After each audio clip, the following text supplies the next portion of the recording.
Olá, meu nome é Clarissa, sou jornalista e empreendedora do ramo da costura. É um prazer estar aqui para proporcionar troca de conhecimento.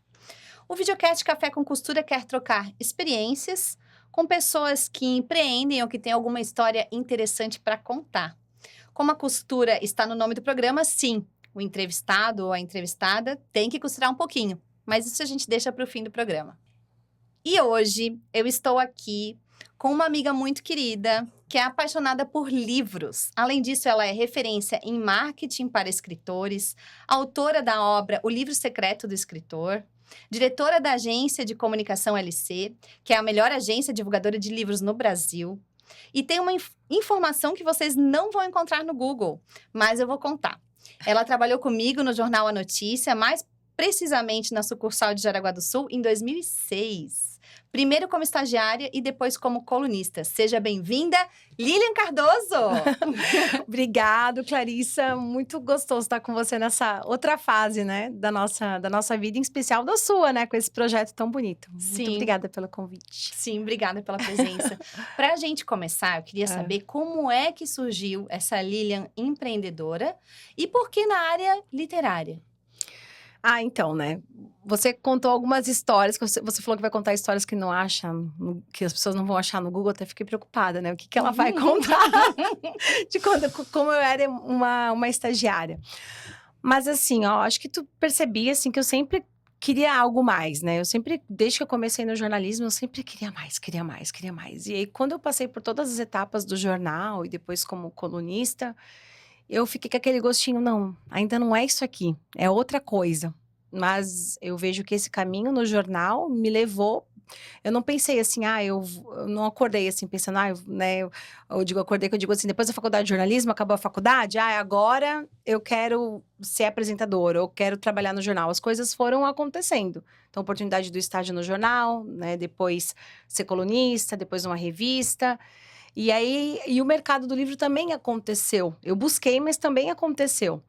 E eu gosto de livros, né? Mas eu gostava de saber, eu sempre tive muita curiosidade com a ficha catalográfica, quem escreveu, quem traduziu, o nome da editora, coisas Aquelas primeiras técnicas. páginas ali do livro. Às vezes até além um pouco da parte literária, eu era muito curiosa com a parte do processo do livro. E aí, depois que eu já estava no jornal e tal, você sabe, né? Sou paulistana, tenho a família em São Paulo, eu pensei, por que não trabalhar como editora? Muito aleatório. E mandei o meu currículo para várias editoras, desse jeito, no carão, sou jornalista do interior de Santa Catarina, né? Tenho família em São Paulo e quero trabalhar. Esse foi o meu texto que eu mandei para várias editoras. Não sei se você sabe dessa história. Não. Foi assim. Uhum. E aí, uma editora aceitou. Como é que era o nome da editora? A Geração Editorial. E aí, eu deixei em Jaraguá o jornal, trabalho no jornal, como você sabe, a revista. Me separei, larguei, né, meu primeiro casamento. E falei, quero mudar tudo na vida. E aí, eu fui para São Paulo trabalhar nessa editora. Com quantos anos isso? Meu Deus, 23, 24. Bem novinha, né? E aí, essa coisa assim, sabe, do querer mais. Eu acho que foi isso, assim, eu tinha vivido bastante coisas intensas aqui. Porque assim, a minha sorte foi que eu comecei muito cedo no estágio. Tu lembra, né? Uhum. Então, eu fiquei muito tempo estagiando no jornal. Acho que eu fiquei até mais tempo que podia, lembra? Sim. Acho que quase uns 2 anos como estagiária. Fui ficando. Então, eu acho que isso foi bacana, assim. O que acelerou muito, assim, o processo. E aí, numa editora, eu comecei a fazer o trabalho de assessoria de imprensa. Divulgando livros que a editora lançava. Que a editora lançava. E aí, conheci o processo do livro. E como era uma editora com grandes lançamentos, mais pequena, eu me envolvi em muita coisa. Tipo, em pouco tempo, eu já estava fazendo o lançamento na Livraria Cultura do Conjunto Nacional. Em pouco tempo, eu já estava organizando o lançamento com o Heródoto Barbeiro. Então, eu caí, assim, sabe? Na fogueira, como aconteceu no jornal, você lembra? Sim. Que eu caí na fogueira. Sim. Eu acho que eu gosto dessa adrenalina. Né? Só pode, né? Você lembra do Walter? Não procuraria de novo. Você lembra do Walter? Walter Ogama. Você lembra como ele fazia comigo? Ele dava umas matérias, assim, que eu falava, meu Deus, eu não vou conseguir escrever isso. Vira, né? Te vira. Então, esse te vira, eu acho que sempre foi uma adrenalina, assim. E aí, o te vira em São Paulo, né? Começando uma carreira nova, eu fui com o propósito também de fazer uma pós lá, que era uma pós em jornalismo que eu fiz, né? Em jornalismo cultural, econômico e político, eu fiz essa pós. Mas era para ser temporário. Era para eu trabalhar numa editora por um tempo, fazer essa pós e voltar. Mas aí, eu conheci o Neto, que é meu marido. E eu casei. E aí, ele me incentivou a abrir a agência. Foi ele que... Porque eu era muito... Eu sou, né? Ou era... Tô equilibrando. Workaholic, você sabe que eu gosto de trabalhar. Eu amo trabalhar. E aí, ele falou, Lilian, não dá pra você sair da editora todo dia às 10 horas da noite. Você precisa ter um negócio seu. Pelo menos você vai trabalhar alguma louca, mas pra um negócio que é seu. Sim. Eu até brigo que a culpa da agência é dele, né? Que legal! E aí, ele me incentivou.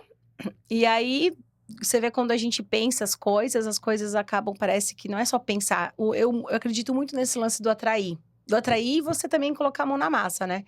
Porque ele lançou essa ideia, e aí, enquanto eu estava na editora, uma outra editora me procurou. E não queriam me contratar, eu ainda fiquei, assim, segura com essa coisa de ter um CNPJ, né?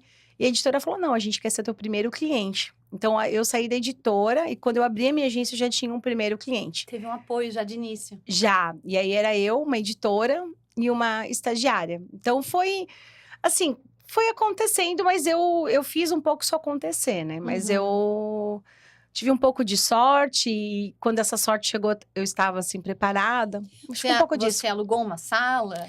Então, uma outra coisa aconteceu também. A empresa que meu marido trabalha até hoje, né, que é sócio lá em São Paulo, uma empresa de TI, ele comentou com o chefe dele que eu estava querendo começar algo.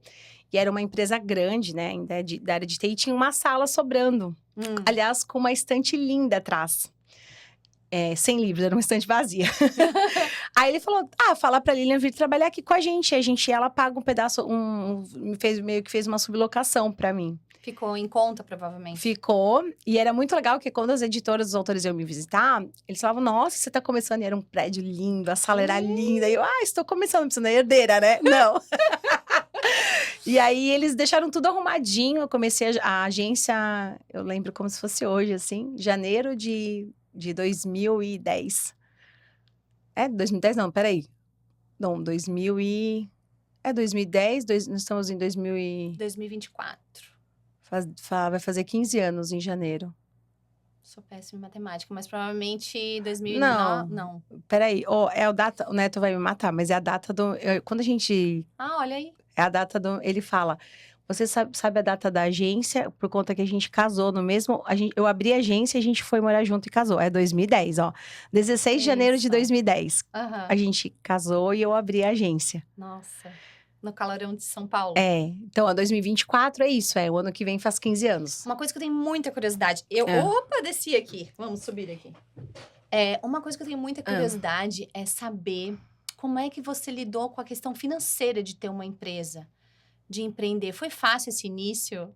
Por que tá rindo? Não, porque na faculdade de jornalismo a gente não aprende de empreendedorismo. A gente aprende a ser, né, um prestador de serviço. Ou empregado, Então, quando eu abri a agência, vou contar uma coisa muito engraçada pra ti.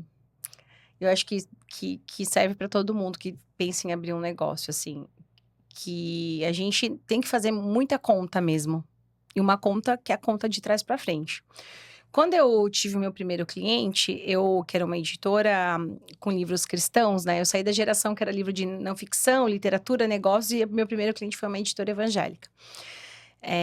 E eu não sou evangélica, tive que aprender também tudo sobre as igrejas, os pastores e tal. Foi tudo aprendizado, né? Sim. Amei, assim.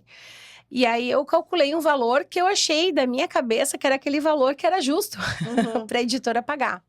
E aí, nos primeiros meses da agência, talvez eu tinha guardado um pouco de dinheiro, né? Também tinha um pouco de dinheiro. Então, tinha como eu começar por um tempo, sem precisar fazer agência, dar lucro nos primeiros meses, porque eu tinha um certo caixa. E o apoio do maridão, né? E do chefe do marido também, né? Do sócio dele, enfim. E aí, o Neto começou a olhar as contas e falou, mas espera aí, Lilian, a editora, sei lá, na época pagava R$2.500, eu gastava 1.000 de correios. Eu não cobrava os correios da editora, que é os envios de livro para imprensa. Sim. Aí, tira a nota fiscal. Ele olhava e falava assim, você tá literalmente pagando para trabalhar. Então, quando a gente está começando, a gente às vezes acha que a gente tem que cobrar muito barato, porque está começando. Não tem muita experiência. Só que a gente não pode cobrar menos do que custa o serviço, independentemente se você está começando ou não. Então, essa foi uma grande lição, assim. Aí eu fui E o fazer. que tu fez, né? Aí eu fiz um reajuste. Eu lembro que eu tinha que ligar para o cliente e falar para ele que, olha, a partir do mês que vem você vai ter que pagar os correios, porque não dá para você me pagar 2.500 e eu gastar e táxi. Eu ia para os eventos das livrarias em São Paulo, não cobrava deslocamento. Então, às vezes o Neto até falava, meu Deus, eu falava, ai, tem um lançamento para ir de uma pessoa bem famosa ali. Aí eu comprava uma roupa no shopping, ele falava, pronto, foi o lucro. Foi todo o lucro. Então, mas assim, quando a gente tá começando, tem que, né, fazer portfólio. Eu fiz um portfólio, você sabe, né, muito bonito. Mas teve um custo para fazer esse portfólio, porque para eu concorrer com as grandes agências de São Paulo, eu tinha que sempre ter um preço muito, muito abaixo. Então, no começo eu conseguia também ter um preço menor, porque era eu e uma estagiária. Mas conforme a agência foi se profissionalizando, contratando ferramentas e tal, eu fui sempre ajustando essa questão do preço. Então, Começou a ficar mais antenada no dinheiro. eu acho que o maior desafio foi precificar o meu trabalho. Eu diria assim, sabe? Eu acho que por isso a gente... Porque a conta, assim, você, preço de aluguel e tá aquela conta básica, você sabe fazer fechar. Mas qual é o valor do meu serviço? Quanto que ele dá de retorno, né? O autor saiu numa Folha de São Paulo que eu consegui. Eu levei autores no Jô Soares, né? Levei autor em vários programas de televisão nacional, na Veja. Então, qual o valor dessa mídia espontânea? Que não é espontânea, tu sabe? Como é que você É um conseguiu chegar trabalho. nesse valor? Experiência? Aí, assim, o mercado, eu fui olhar e aí eu comecei a fazer o seguinte, tá, a outra agência cobra 10 mil, 15 mil. Eu não sou um porte dessa grande agência, né, de São Paulo, mas eu também não sou tão pequena. Tô dando resultado. Tô dando resultado, isso, né? Não é sobre o meu tamanho, é sobre o qual... Então, a virada de chave da LC foi quando eu comecei a olhar a percepção de valor e não de preço. Isso é legal, percepção de valor do nosso trabalho e não de preço. Tá aí, ó, valor. Porque... Saber qual é o valor que eu tenho. E o resultado que aquilo gera. Então, isso fui ajustando, e aí... 14 anos de LC esse ano que vem, janeiro 15. Eu sempre me confundo com a data. Você viu que eu fiquei meio assim? Porque eu comecei na editora em 2008, quando eu fui para São Paulo. Uhum. E eu abri a agência em 2010. Então, até o pessoal da minha equipe, quando vai falar do meu currículo... Desde 2008. Então você tem 16 anos no mercado, é que 16 anos que eu tô no mercado do livro. E a agência, ela veio depois de 1 ano e meio, 2 anos. Então, por isso que tem essa diferença, né? Quantos funcionários tem a LC hoje? Ai, meu Deus. Mais ou menos. 40 colaboradores. Olha. E aí, a gente tem uma equipe aqui na nossa cidade, porque eu voltei, né? Tem uma história, eu volto depois de abrir agência, né? Quando é que tu voltou? Eu voltei pra Santa Catarina faz 7 anos. E aí, eu voltei pra cá pra ficar perto dos meus pais. E a agência já estava consolidada em São Paulo. Então, ou seja, estabelecido o network com os clientes. Eu volto pra cá.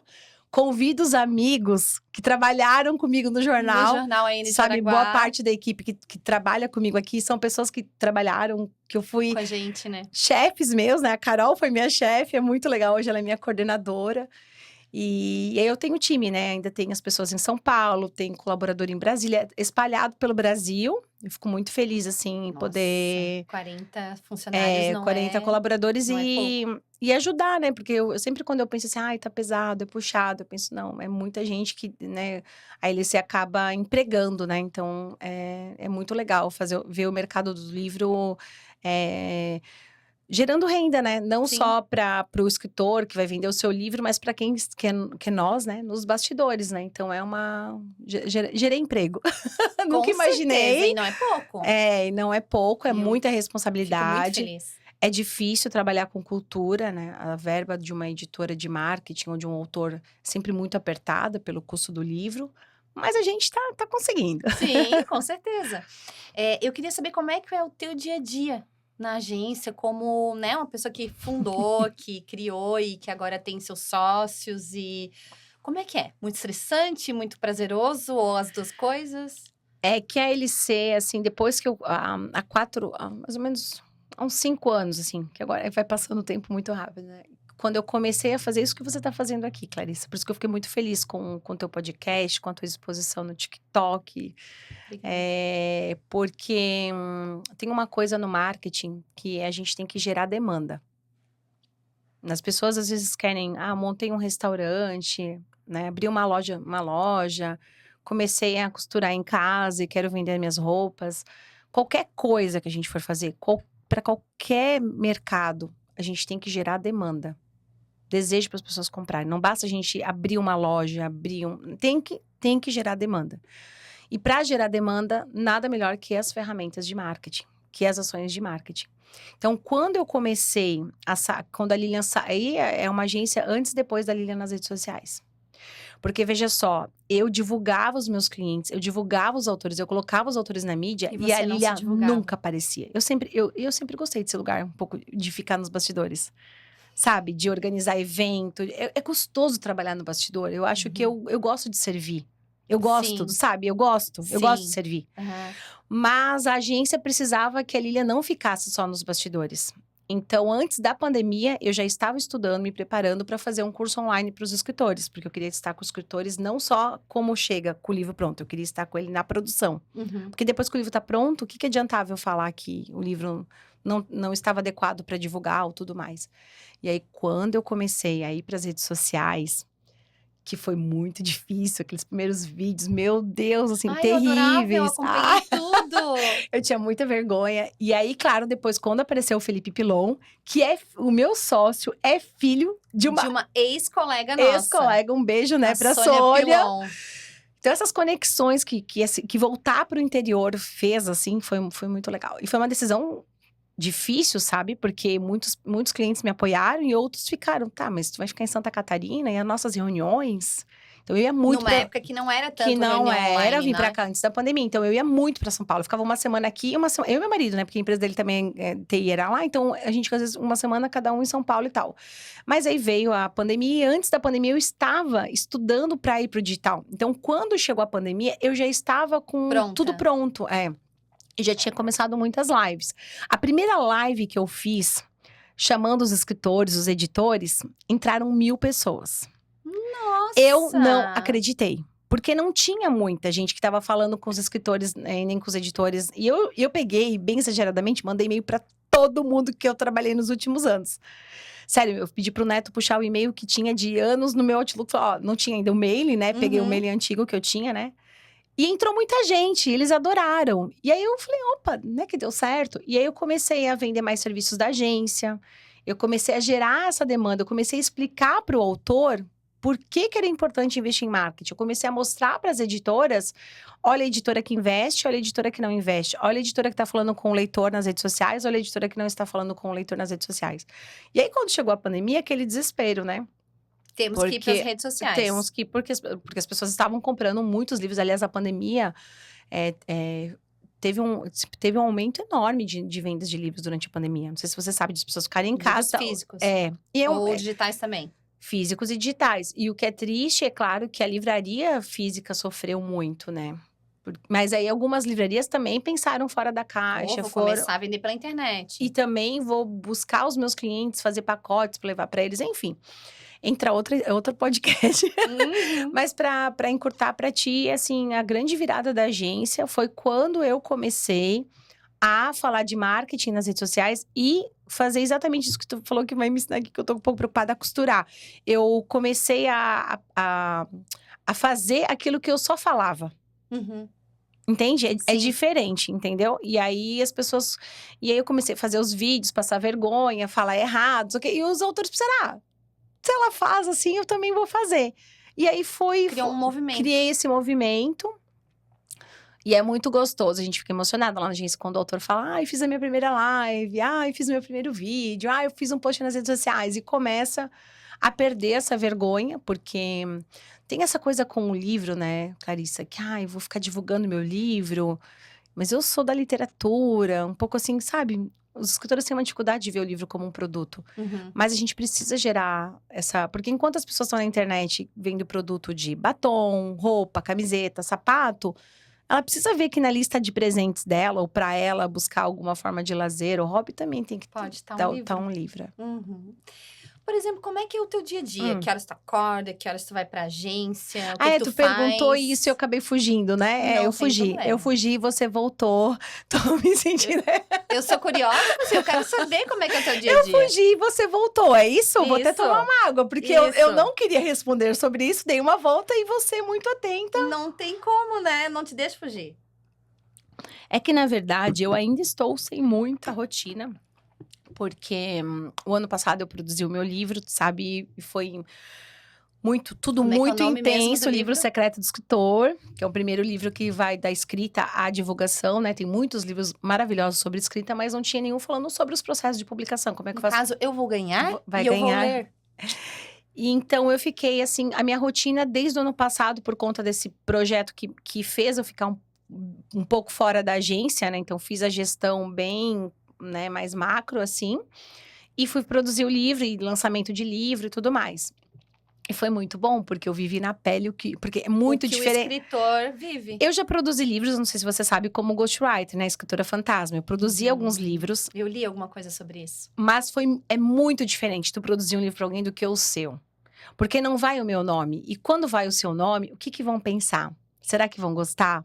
E se o meu cliente lê alguma coisa que ele não gosta? E se a editora não gostar disso que eu tô contando aqui no livro, que eu conto um Poderia pouquinho dos arriscar bastidores? tudo, né? Tudo que tu tinha construído até agora. E durante o processo do livro foi divertidíssimo, né? Porque eu escrevia, por exemplo, assim, não use muito advérbio, porque o texto pode ficar chato. Aí quando eu olhar, eu tinha escrito muito advérbio. Faça assim as referências bibliográficas. Depois, sabe o que eu tô fazendo assim? Então, como é um livro que ensina a escrever livro, eu tive que também seguir muitas coisas que eu falava ali e tal. Então, Se policiar. mas ficou um projeto lindo e tal. Então, o livro me tirou da rotina, os lançamentos, eu viajei para fazer lançamentos e tal. E aí, esse ano que eu tô numa fase, assim, eu tô numa reestruturação da minha agência, da minha empresa. Porque como são muitas pessoas, então eu tô formando, assim, coordenadores e aprendendo com pessoas novas que vão entrar para assumir algumas áreas. Então, eu como uma canceriana, estou no momento de ter um desapego, né? Deixar as pessoas nas suas áreas para fazer uma gestão mais macro e menos no detalhezinho. E o macro significa que pode estar em casa, pode estar olhando no celular ou no eu computador. adoro. Não, eu fico na agência. É mais para eu quero ir para um outro lugar, que é fazer mais palestras, fazer projetos sociais nas escolas para incentivar mais o hábito da leitura. Como a gente já falei para você que está fazendo as doações lá para o Rio Grande do Sul. Eu quero fazer outras coisas que também são importantes para ele ser. Só um ponto aqui, um asterisco. A Lilian tá organizando, né? Tá fazendo também um movimento para Isso. que haja doações, tanto de editoras quanto de pessoas físicas, para as pessoas, principalmente crianças e adolescentes do Rio Grande do Sul, que sofreram com as enchentes e, inclusive, perderam seus livros didáticos, seus livros literários, Exatamente. né? Tudo que eles tinham. Então, está acontecendo, né? Nas redes sociais da Lilian, a gente pode acompanhar isso aí e também ajudar se quiser. Então, é isso, assim, eu quero... esse momento que eu estou com você aqui, quando você me convidou, eu falei assim, ai, meu Deus, eu tenho tanta coisa para fazer e tal. E eu falei, não, estar com você aqui agora é um dos momentos, eu vou te dizer até hoje, é um dos momentos de quebrar isso, sabe? De eu estar num café com você hoje com costura, sabe, você me ensinou tanto lá no jornal, eu tenho que dedicar meu tempo aqui para você.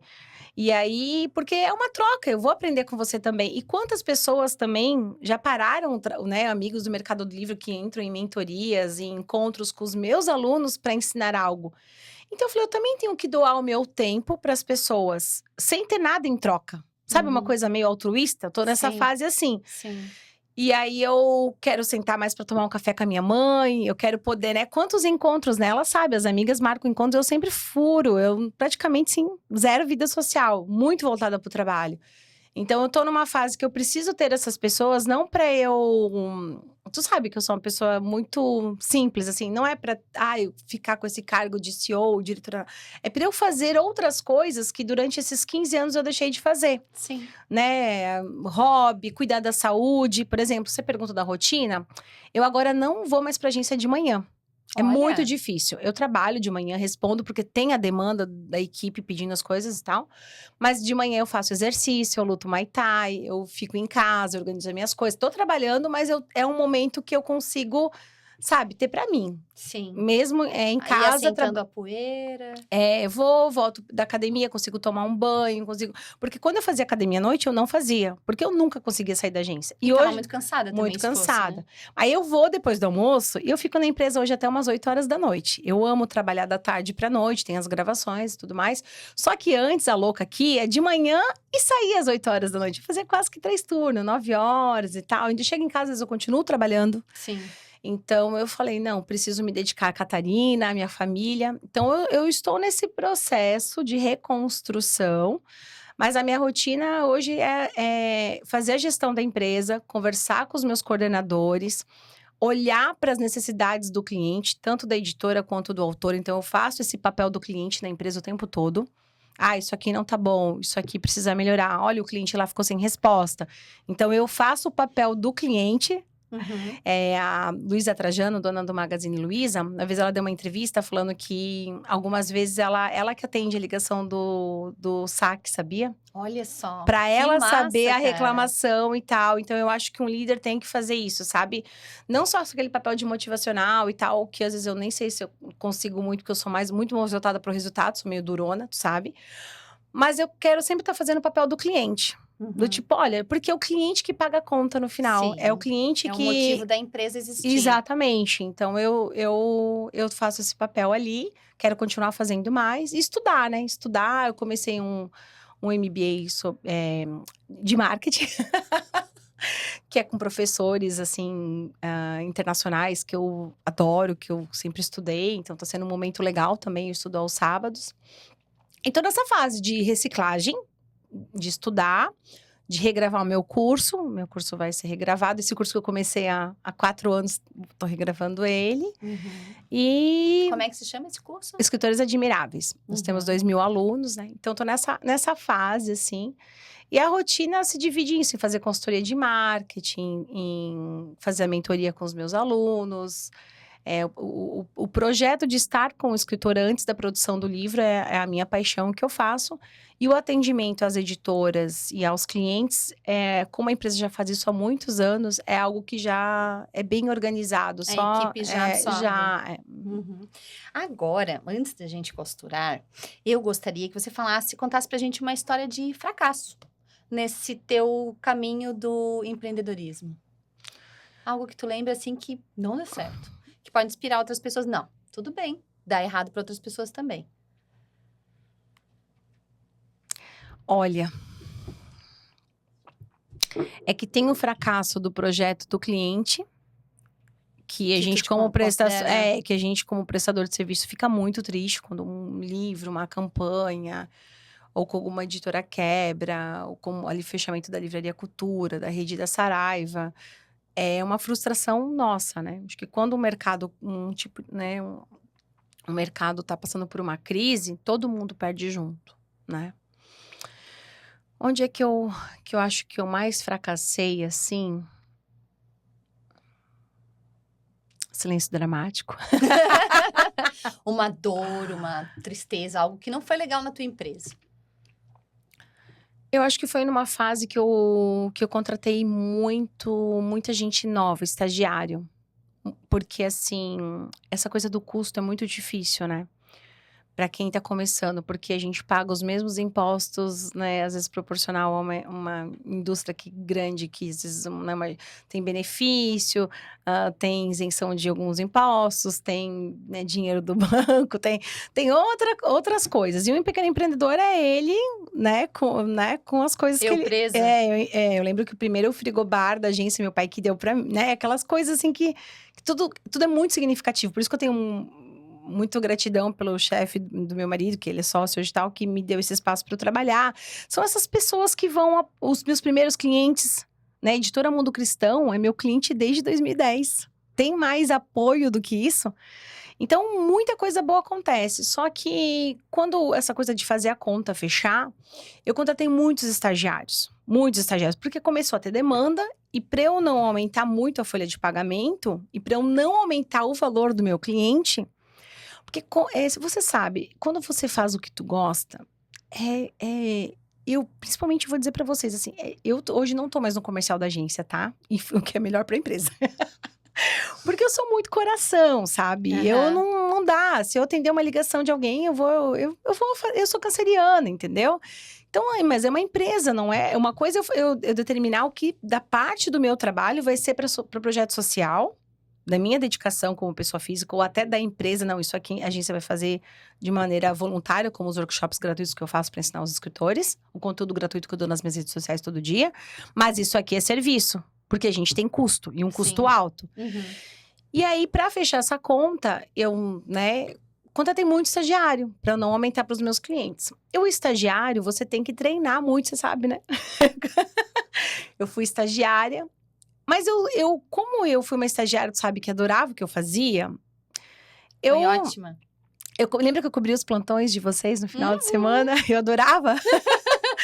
Eu odiava fazer plantão no fim de semana. Eu queria ficar com meu filho, com meu marido. E eu solteira e tal, né? Namorando só, dizendo, não, gente, deixa que eu fico. Porque o final de semana do plantão eu aprendia muito, né? Chegou a escutar o papagaio que tinha lá na janela dos fundos, que tinha o Recanto das Festas. Assim, atrás do prédio da Marlian. E tinha um papagaio. Não sei se tu chegou a conhecer ele. Ele cantava assim, parabéns pra você. Acho que eu lembro. Ali da Marlian. Porque tinha o Recanto das Festas, que era um Ah, local é verdade, ficava que eles lá. locavam pra festas de aniversário, principalmente. Tinha um papagaio, então ele cantava parabéns pra você. Ele era o meu grande companheiro nos sábados, No sábado e domingo. quando fazia plantão Fazia lá em Jaraguá. plantão. É porque é muito solitário. Porque né, É. quem trabalha em jornal, mas como a gente era uma sucursal, o plantão era uma pessoa, Só né? nós. E se tivesse algo assim, tipo uma morte na estrada, né? Que tivesse algo grave, daí a gente chamava o fotógrafo. Chamava a fazer.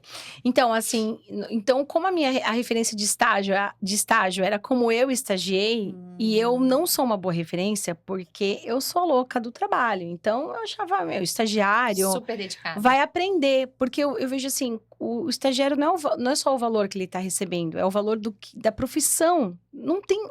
Sério, o valor do estágio que eu fiz no UENG Jaraguá, do aprendizado com vocês, com o Walter, não era o valor só do estágio que eu recebia. Que era bem pouquinho, né? Mas o que eu aprendi, sabe? Então, primeiro, comecei com os estagiários e já pagava muito acima, porque em São Paulo tem estágio na CBN, tem estágio no G1, tem estágio em lugares muito... Não, lá eles pagavam muito menos. Tipo, por exemplo, um estágio na CBN, eu lembro que um estagiário de jornalismo ganhava R$600 e eu pagava já na época 1.100. Por quê? Porque a minha agência era pequena, ele ia preferir outros lugares, entendeu? Não tinha glamour. E foram ótimos estagiários, formei muita gente, só que tinha uma coisa que eu não tinha com 26 anos quando eu abri a agência, tá? Então, a pior fase da agência foi quando a agência cresceu, olha só que louco, quando a agência cresceu depois de 4, 5 anos, e eu tinha então 28 anos, né? Não, 30, depois a Catarina nasceu. Tinha uns 30 anos com uma filhinha de 3 anos. E aí, eu com 30, com uma galera de 20, e eu sem paciência pro momento da vida deles. Porque eu tava aqui, ó. Eu já tinha sofrido muito, já tinha trabalhado em 2 empregos, sabe, né? A vida puxada, eu vim de uma família simples, então tudo que a faculdade, tudo foi muito difícil. Muito lutado. Muito lutado. E aí eu vi aquela galera assim, ó, de boa e tal, porque é a fase que eles estão da faculdade, mas não era a fase que eu estava. E aí, o meu grande fracasso foi isso, ter muita gente, não ter um equilíbrio, era muito estagiário, era Entre muito gente trabalho. com experiência e sem E aí experiência. foi um fracasso porque eu brigava muito com eles, eu não tinha paciência, eu não era uma chefe legal, eu brigava mesmo, assim, tipo, como assim? Você tá errando, eu não tinha paciência pra quem errava, e até esqueci de como eu era estagiária, entende? Que a gente também erra. Exatamente, mas por conta do que meus clientes precisavam, e pra eu manter naquele lugar, e fiz coisas meio que assim, minha agência é Google, então a galera vai ter 2 horas de almoço, a galera vão jogar Xbox na hora do almoço, aí eu fazia umas coisas muito exageradas, tipo, sexta-feira é McDonald's pra todo mundo, e aí chegava na segunda-feira eu não tinha equilíbrio, equilíbrio na gestão, esse foi meu grande fracasso, e inteligência emocional, me faltou inteligência emocional. Porque tu ainda não tinha desenvolvido, né? Não tinha, hoje eu sou outra pessoa, a Lilian, mas será que fazia gestão com 30 que tenha a gestão emocional ali, o equilíbrio? Acho que não, né? A Lilian, chefe com 30 anos. E assim, eu era assim, os 2 extremos. Muito coração, do tipo assim, a pessoa cuidava do meu administrativo, eu falava assim, Lilian, tu chega boazinha pra eles falando que eles podem ficar até mais fazendo hora extra, mas eles passaram o dia inteiro tentando comprar um ingresso pro show, por isso que eles não trabalharam. Então, eu fazia os extremos, sabe? Eu era muito legal e às vezes muito brava demais. E porque eu ficava na rua, Clarissa, fazendo comercial da empresa. Então, eu também não estava próxima da minha equipe, né? E aí... E é importante estar presente com a equipe fisicamente? Total. Mesmo com a equipe que está fora, eu tenho que fazer reuniões, eu tenho que conversar, porque senão eles não entendem. Hoje não dá para fazer gestão pelo WhatsApp, isso é um erro das empresas. Falar só com o colaborador pelo WhatsApp, pedir algo, cobrar algo, espera. Esse é um exercício que eu faço, sabe? Porque as pessoas não sabem o que tá passando na minha cabeça. Nem... Por que eu pedi aquilo? Por Mas que então eu falei... como é que você faz? Eu faço reunião com as pessoas que não estão presencialmente. Eu peço reunião pelo Zoom, para conversar, para trocar, para explicar. As pessoas Pra ver. querem saber o porquê. Por que eu estou pedindo para esse trabalho não ser entregue desse jeito, para esse cliente ser desse jeito? Entende? Então Aí eles compram, eles vestem a camisa. Exatamente. Quando eles sabem o porquê. E antes eu queria fazer o quê? Só impondo. Com 30 anos eu achava que ser líder era só impor, né? Então foi um grande fracasso de gestão, perdi boas pessoas, conflitos, tive processos trabalhistas que deram uma ré financeira na vida da minha agência mesmo, né? Eu deixei de empregar muita gente porque eu tive que correr atrás desse prejuízo. E coisas relacionadas não a questões que eu não cumpria, questões emocionais. Tanto o advogado falava, olha, isso aqui vocês brigaram, né? Tipo assim, entende? Então foi um grande fracasso na minha gestão, mas... Eu refiz todo o meu time, aí eu contratei pessoas com mais experiências. E aí tinha um equilíbrio, tinha uma pessoa com mais experiência e uma estagiária. Aí eu fui formando os núcleos da empresa. Sim. E aí deu certo. E hoje na agência, hoje a gente tem, sei lá, acho que 2, 3 estagiários no máximo, de 40 pessoas. Eu acho que a empresa tem que ter um estagiário. Mas assim, ó, é o que acontece. Eu não sei, não dá pra julgar o que é o certo e o que é o errado. Mas é isso, tem que ter o equilíbrio. Tem que ter alguém ensinando pra esse estagiário. Então, imagina, eu tinha 8 estagiários e 2 pessoas. Eu e minha sócia, na época, que era a Babi. Como a gente ia ensinar muita gente, né? Igual no jornal, era o quê? Eu e mais um estagiário, ou só eu. Sim. Tive uma época que era só eu, né? Só você. Então, esse foi um erro da minha gestão. Não ter gente, assim... Porque eu tava, Clarissa, num momento da minha vida... que eu precisava de pessoas que estivessem nesse mesmo momento pra me apoiar. Mas tu não conseguiu enxergar isso, Não. né? Eu precisava também ter os estagiários, mas eu precisava ter gente que tivesse assim, ó, vamos junto, vamos quebrar tudo e tal. E aí, quando entraram essas pessoas, nossa, eu aprendi com elas. Aprendi muita coisa com essas... Aliás, hoje aprendo. Sim. E a maturidade até, por exemplo, a Carol, que é minha coordenadora, mais velha que eu. E assim, é muito bom você ter pessoas de diferentes idades na empresa, sabe? E como eu comecei a empresa nova, é muito bom ter alguém na empresa que tem 46, 40, que sabe? Que venha e ajude eu na gestão e tudo mais. Então, meu fracasso foi na gestão pessoal. E uma história de sucesso. O que tu considera hoje em dia, assim, o maior sucesso, maior alegria? Nossa, valeu a pena ter feito a LC, ter criado essa agência. Quando eu olho pro portfólio, assim, né? As pessoas famosas que eu já divulguei, teve esse momento que o sucesso era eu chegar e falar, já divulguei livros do Maurício de Souza, já trabalhei para essa editora, né? Isso foi uma fase muito boa, assim, muito legal. Me sogra, quando eu ia pra São Paulo, gente, nós vamos no lançamento do Humberto Gessinger, né? Então, eram umas coisas, assim, muito legal. Mas hoje, assim, o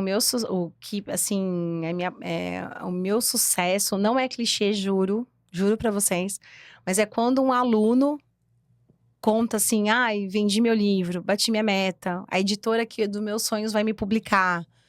Quando os meus alunos contam algo que eles conseguiram, que é difícil, a gente sabe, não é trabalho, é difícil trabalhar com cultura no Brasil, aí eu fico feliz. Então, o projeto do curso, o projeto da formação do escritor, a LC Editorial também, né? A parceria lá com o Márcio Cabier, de ajudar os autores a produzirem o livro, os autores independentes. Então, essas coisas, assim, que eu ficava um pouco frustrada antes de não poder ajudar o autor no início, pegar ele pela mão, hoje é minha... E claro, acho que todo o contexto, assim, né? Sim. Tu consegue ver que tu fez diferença na vida profissional, né, de um escritor. E o livro, né? O livro que é best-seller. Mostra pra gente. Eu vou te dar, então.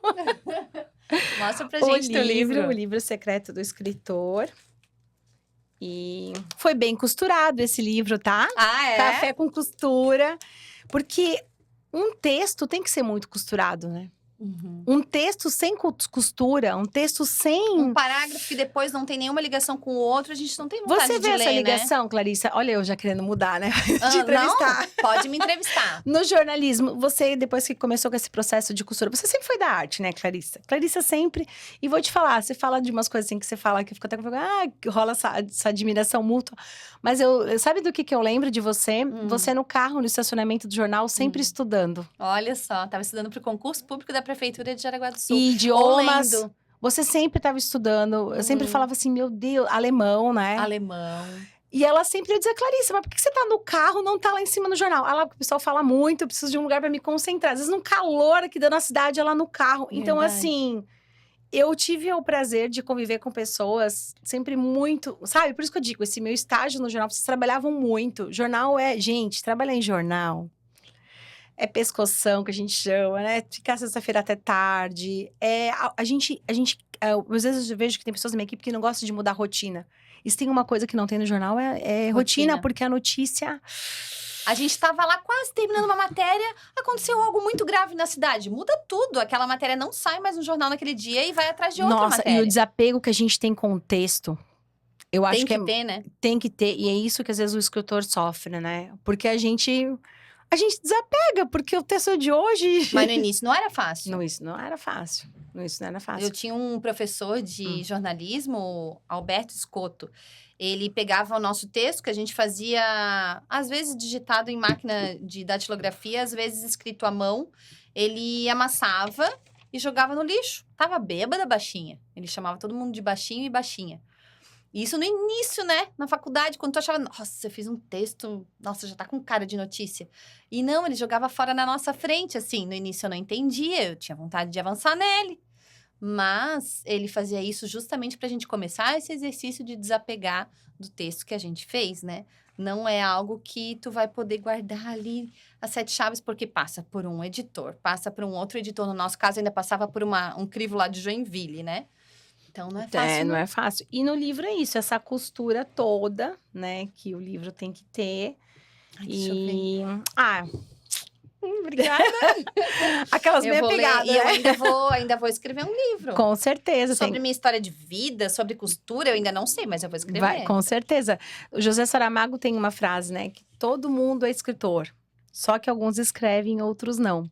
Porque todo mundo tem uma história para contar.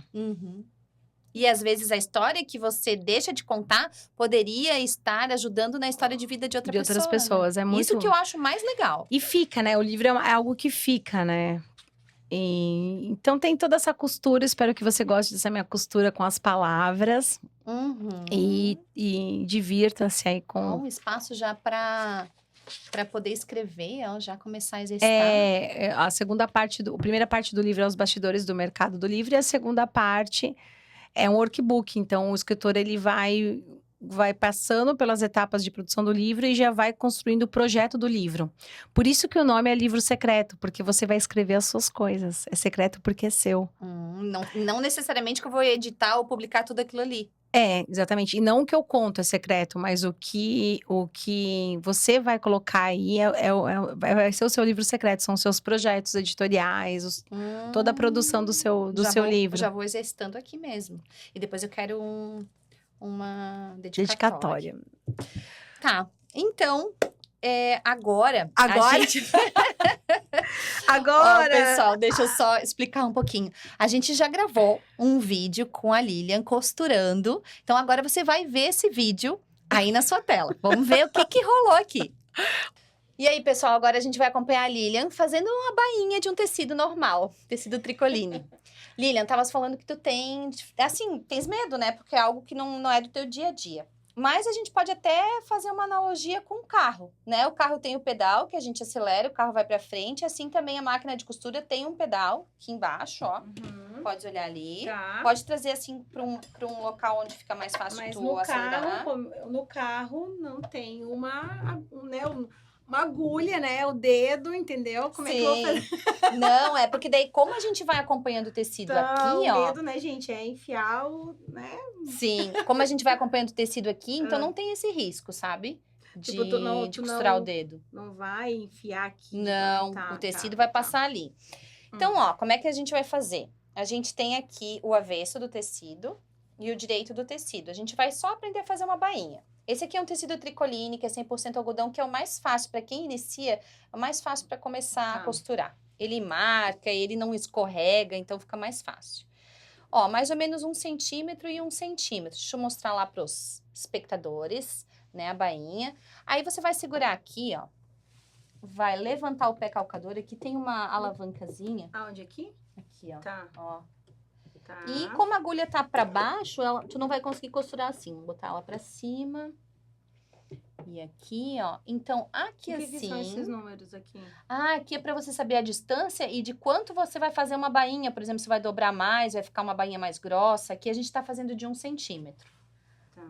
E daí, ó, aqui começa o tecido, a gente baixa o pé calcador aqui. Tá. Isso, Tá. isso aí. Aí, aqui, ó, manualmente eu vou trazer a agulha até dentro do tecido. E você segurando aqui e ajeitando essa bainha, Tá. quando você acelerar, a agulha já vai começar a costurar e vir pra frente. E aqui com essa mão você vai auxiliando o tecido aí pra frente. Tá, e pra ficar reto, porque aí tem que... Aqui, assim, é no olho, assim? Vai Na verdade, quando a gente tem experiência, sim.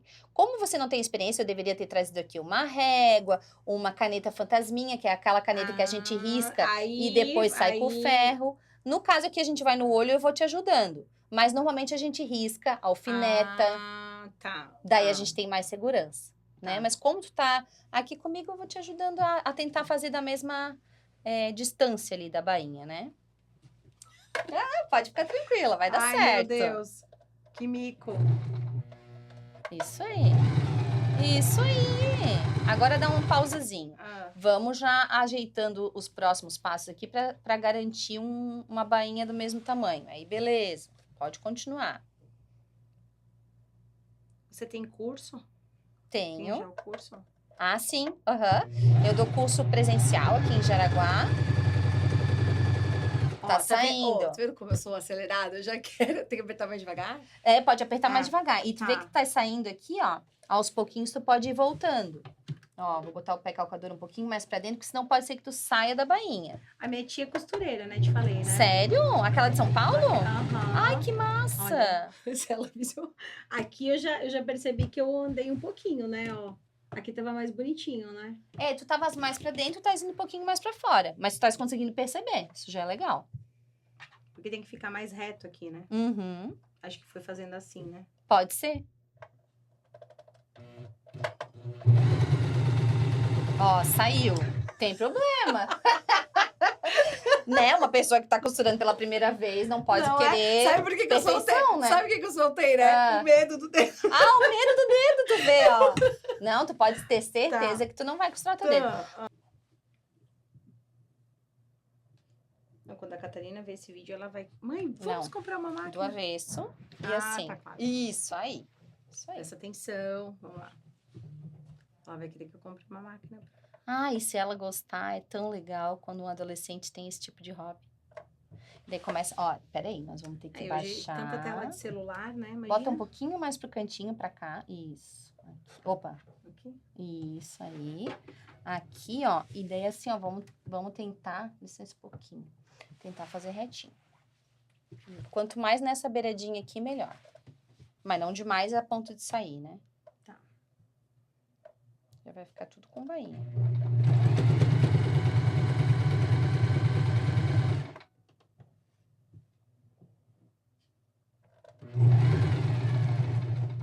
Tá saindo, então volta. Isso!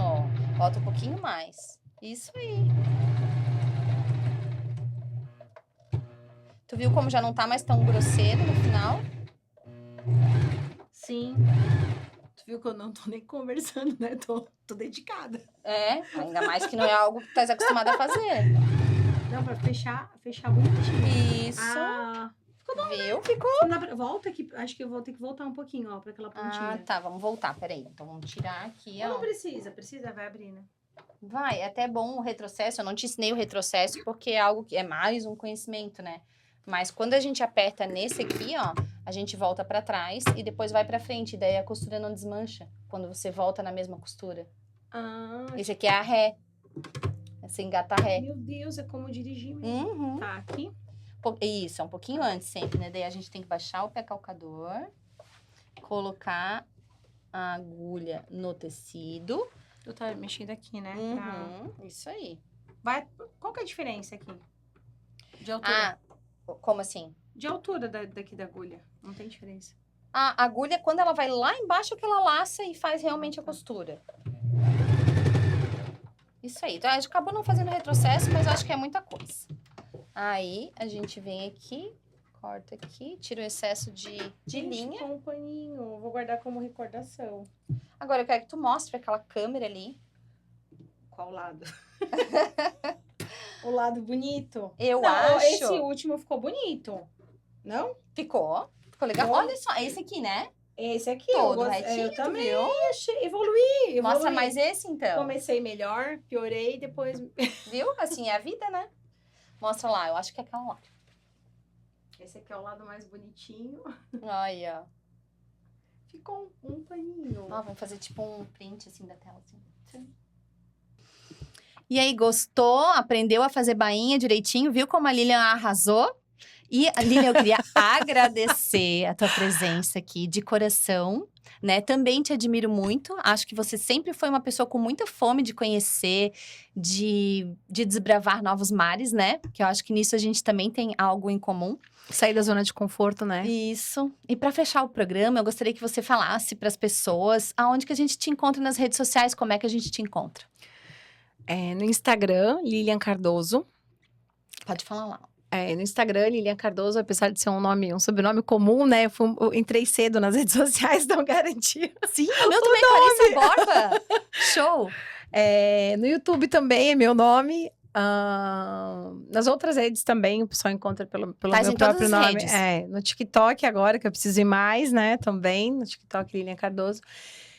Fazer mais conteúdo no TikTok, porque tem esse movimento forte de booktokers, enfim, o mercado do livro, né? Muitos novos leitores estão...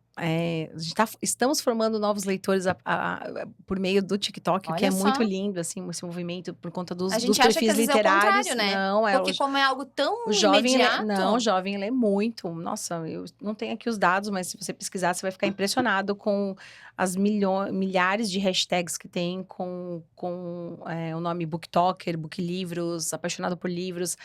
Na Bienal do Livro de São Paulo, do Rio, é só adolescente. Então, eu fico muito brava quando fala, os jovens não estão lendo. Eu falei, não. geração de agora. Não. Galera que não tá lendo, assim, ó, vou dizer pra ti. Dos 30, dos 30 aos 40, 45, tá mais ou menos, né? Mas assim, tem um público nichado que lê, né? O público de negócios, de não ficção, é nichado, mas que a gente precisa, né? A gente concorre com Netflix, né? A gente concorre com filme, a gente concorre com outros lazeres. É muito mais facinho, né? Tu aperta no botão lá, já vem tudo mastigadinho. Mas pergunta para as pessoas ao redor de você, para você perguntar quantos livros você lê. Você vai falar, poxa, caramba, só isso, né? A terceira idade lê bastante também, mas a gente tem que fomentar isso. Mas eu sou acredito muito nos jovens, enfim, então tem que ir pro TikTok. E nas redes sociais da agência, né? LC Agência, também estamos no Instagram.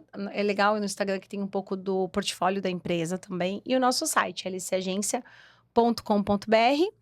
e liliancardoso.com.br também. O bom é ir no site que já consegue enxergar todos os canais. Sim, eu entrei lá no site, dei uma olhada e, ó, gente, é algo muito digno, muito lindo, né? O trabalho da agência de fomentar, de incentivar as pessoas a escreverem livros. Eu ainda quero, né? A gente tem que ter filho, eu já tenho filhos. Plantar uma árvore, já plantei, falta escrever um livro. Uhum.